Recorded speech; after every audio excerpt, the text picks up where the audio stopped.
Check out this Airbnb. Beautiful dining area, very minimalist, white. I feel like I'm in a sanctuary.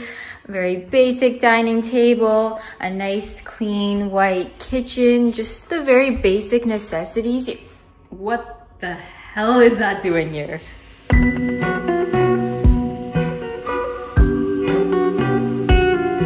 With a wide variety of choices from convenient to interesting, affordable, luxurious, traditional, or whatever you're into, there's somewhere to stay for everyone on any budget in Japan. This trip we opted to try an Airbnb for the first time to feel a little more local, have a kitchen, and have a bit more space. When scrolling through apartments, I came across one that I just had to experience for myself. Hey guys, welcome back to my channel and welcome to our house in Tokyo, temporarily. So we're currently staying at this really cool Airbnb. It's listed at about 30,000 yen per night or about $300 US, and it's located in the heart of Shibuya. Or should I say the loins of Shibuya, because I didn't realize this, it's in the Love Hotel district.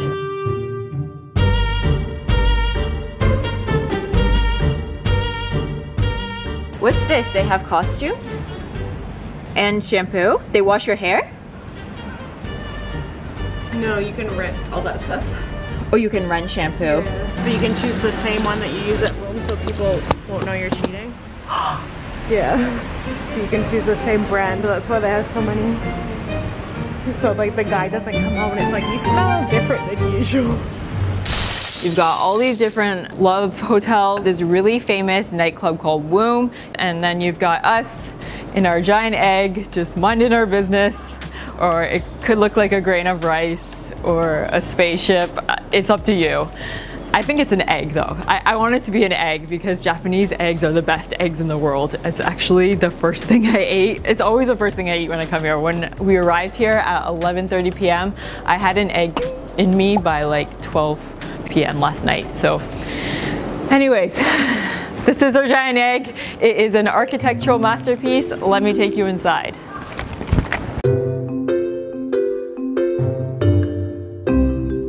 Built in the year 2000, this building was carefully crafted by Japanese architects Masaki Endo and Masahiro Ikeda.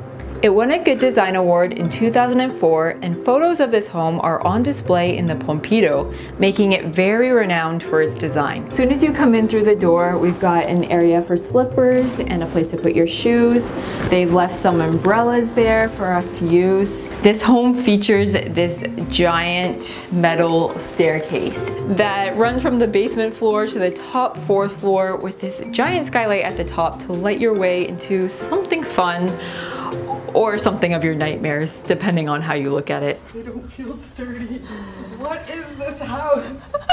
This is so stupid.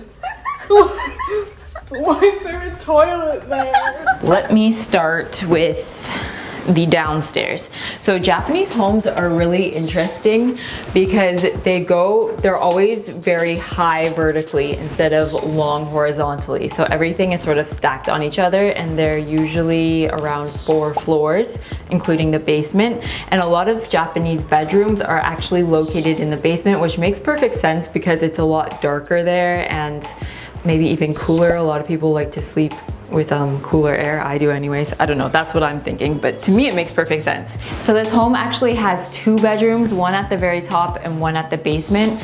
This basement bedroom has 2 twin beds, and then there is a giant closet all across the back and a giant bookshelf slash desk, which makes for a great place to work.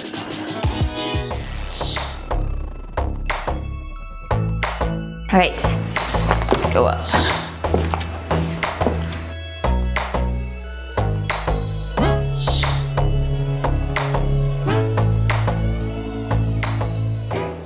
So on the 2nd level, we have the living room area and kitchen. Overall, the design is very minimalist. It's very clean, it's very white. There isn't really anything on the walls. It's very bare. We don't even have a TV. I just feel really calm here until I get to the stairs. The stairs are a good workout. Here they have all of the cleaning supplies. and then a snack cupboard. The recycling bins, of course. Japan is great on recycling. They separate everything. They do a really great job. So here we have the combustible, here we have the non-combustible, and then we can separate it further in the bins downstairs. This is our sink, an area to wash dishes. These are the dishes available. Stove is under here, and then the microwave is in here, which Cheryl and I discovered doesn't fully open, putting our Shaler cooking perseverance to the test.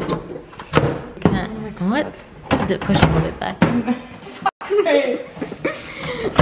designed this house? And a fridge. We have a little fridge filled with all the best things. We've got our eggs, of course. Another one of my favorites, Odan canned coffee. And I'm currently sitting on the most interesting part of the house. There's actually a toilet in the kitchen, and I don't know why they put it here. If you can think of any reason why this should be here, because I can't, please let me know in the comments. I can't figure it out. It works. It's a working toilet. You can actually sit. Flushes. Yeah, like there's even toilet paper here and everything. It's meant to be used.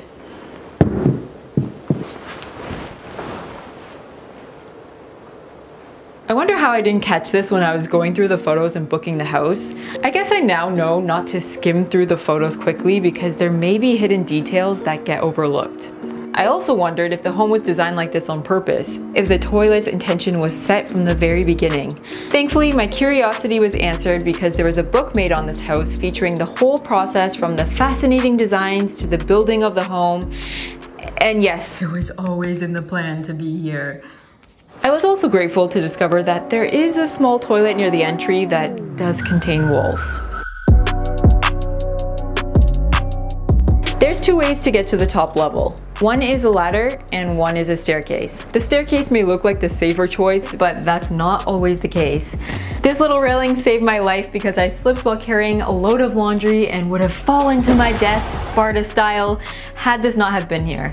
But on the positive side, they do make for a great workout. There are a lot of yummy food choices all around Tokyo, so coming home to this after a full day of non-stop eating, which I literally do from the time I open my eyes to the time I close my eyes, I was pretty thankful for the little bit of extra exercise. Here we have a laundry machine, a little sink to brush our teeth. This is where I do my makeup and skincare and everything. Through here we have the shower and bathtub. It's a really nice sized bathtub. And then through this side is the second bedroom. The ceiling is really cool. It's all curvy. Kind of feel like I'm in an igloo in true Canadian fashion. This kind of makes me feel like I'm in some sort of Japanese, Danish, German, I heard the owner's German, Canadian, fantasy world. I don't know. There's a clothing rack over here to keep your clothes, and that's basically it. It's really clean. It's really white like everywhere else in the house. And I feel like a kid again. I feel like I'm in some sort of jungle gym. Actually, Japan always makes me feel like that. Japan is the perfect place where you can just be who you want to be regardless of your age, regardless of what you're into. You can find it. You can love stuffed animals, you can love comics, you can love all the things you loved as a kid that we didn't really need to stop loving just because we got older. You could dress how you want to dress, you can be who you want to be, and you can live in a giant jungle gym. And I'm doing that. I'm doing that for 4 days. Through this door here, we have a balcony. They've left us little outdoor slippers to wear. Oh, there's a bar there. And the shape out here is so cool. It's like this little concave den. This right here is actually the glass where all the natural light goes through in the house, but it looks like a mirror from this direction. I think it's so people can't see through into the house. Oh, we can see out, but they can't see in. Overall, I think that the whole concept of this place is sort of privacy, but not privacy. Privacy because there's basically no windows in the whole thing except for this skylight. We just have these really tiny windows that barely open, just enough to get some fresh air. That's the maximum it opens. But then throughout the whole thing, you can see the entire house. So this bedroom has no curtain or door, you can see into it. If you look down here, you can see the people that are sleeping at the bottom. The toilet is there. The shower is completely glass, so you can see into it from this room or from that room. I think the idea of it is really cool and it's a lot of fun and there's great aspects to it and it makes for some great memories and photos, and it's probably good for one person up to a couple, but any more than that it gets a little bit revealing. Private but revealing, complicated but simple, confusing but I like it. It was everything I hoped it to be and didn't hope it to be, and it was just cool to experience. So that's it. That was my first experience of an Airbnb house in Tokyo, or anywhere in the world for that matter. And I feel like it can only get uninteresting from here, but I'm curious to see some other ones. We're actually going to be staying in 3 other Airbnbs in this trip. They're all very different, so you'll be able to see them in my future vlogs. All right, that's it for this house tour. I've got some business to take care of, so I will see you guys a little later. I think that's weird. We shouldn't end it like that. Alright, and this is the end of this house tour. Thank you so much for checking out this excellent Airbnb. That wasn't good either. Thank you so much for watching this video. I will see you guys in the next one. I have plenty more Tokyo videos coming, so come back soon. Bye!